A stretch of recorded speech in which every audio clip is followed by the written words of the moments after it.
digit.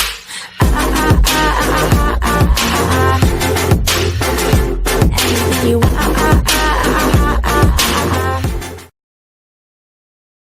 The Fed's dangerous inflation game.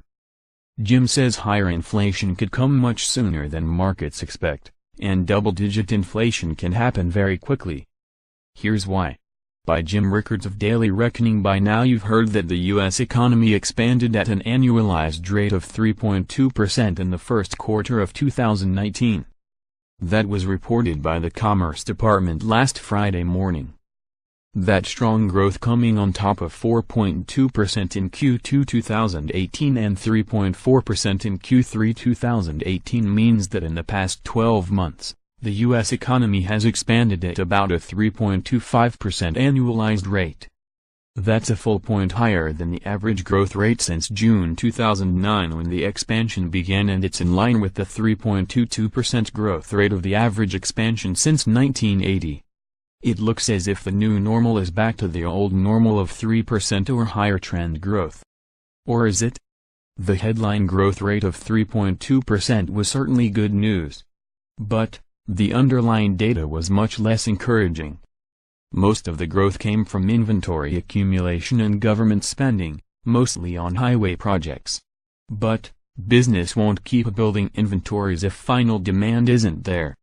That's where the 0.8% growth in personal consumption is troubling. The consumer didn't show up for the party in the first quarter. If they don't show up soon, that inventory number will fall off a cliff. Likewise, the government spending number looks like a one-time boost. You can't build the same highway twice. Early signs are that the second quarter is off to a weak start. Dig deeper and you can see that core PCE, the Fed's preferred inflation metric, cratered from 1.8% to 1.3%. That's strong disinflation and dangerously close to outright deflation, which is the Fed's worst nightmare. The data just show that the Fed is as far away as ever from its 2% target. But why should it even have 2% as its target? Common sense says price stability should be zero inflation and zero deflation. A dollar 5 years from now should have the same purchasing power as a dollar today. Of course, this purchasing power would be on average, since some items are always going up or down in price for reasons that have nothing to do with the Fed. And how you construct the price index matters also.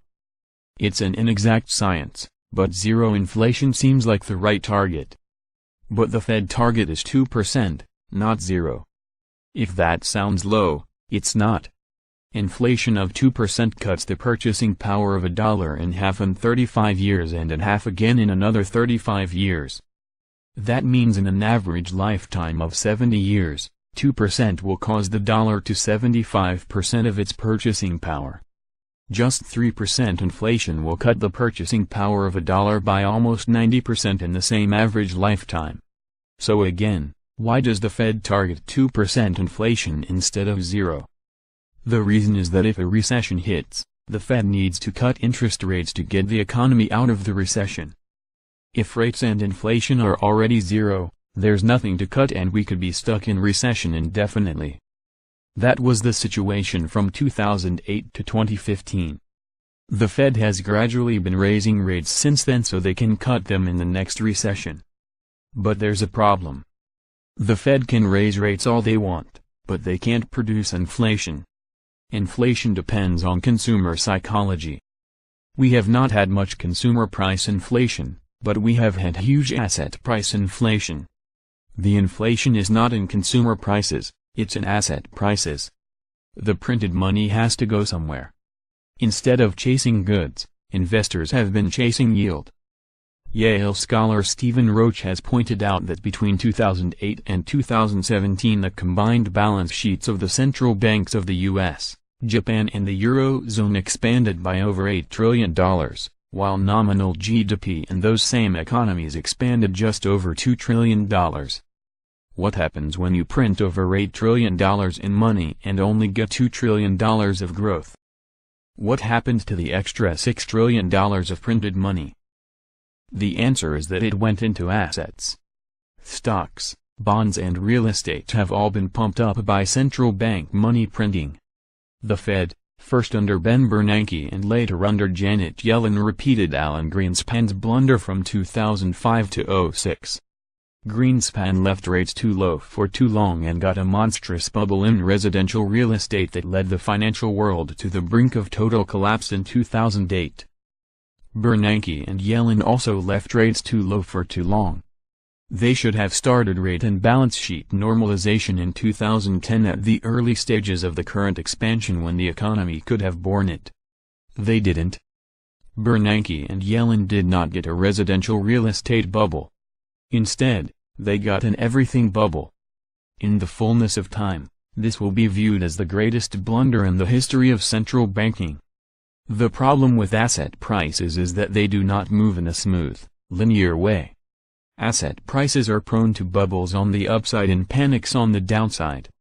Small moves can cascade out of control, the technical name for this is hypersynchronous, and lead to a global liquidity crisis worse than 2008.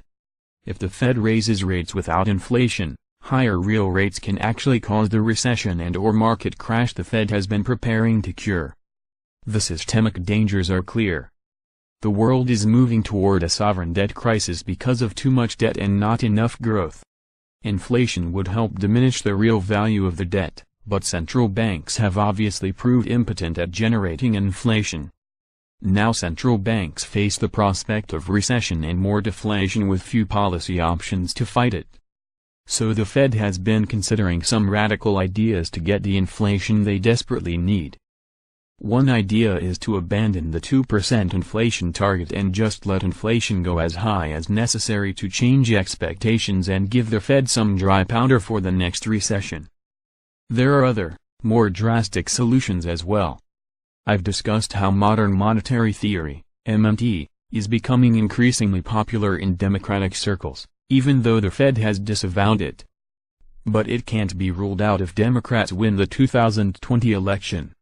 That means 3% or even 4% inflation could be coming sooner than the markets expect if they're pursued. But those who want higher inflation should be careful what they ask for.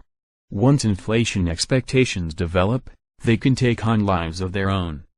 Once they take root, inflation will likely strike with a vengeance. Double-digit inflation could quickly follow. Double-digit inflation is a non-linear development. What I mean by that is, inflation doesn't go simply from 2%, 3%, 4, 5, 6. What happens is it's really hard to get it from 2 to 3, which is ultimately what the Fed wants. But it can jump rapidly from there. We could see a struggle to get from 2 to 3%, but then a quick bounce to 6, and then a jump to 9 or 10%. The bottom line is, inflation can spin out of control very quickly. If people believe inflation is coming, they will act accordingly en masse, the velocity of money will increase and soon enough the inflation will arrive unless money supply has been severely constricted. That's how you get the rapid inflation increases I described above. So is double-digit inflation rate within the next 5 years in the future? It's possible. Just to be clear, I am not making a specific forecast here. But if it happens, it could happen very quickly. So the Fed is playing with fire if it thinks it can overshoot its inflation targets without consequences. It doesn't seem like a problem now. But one day it might.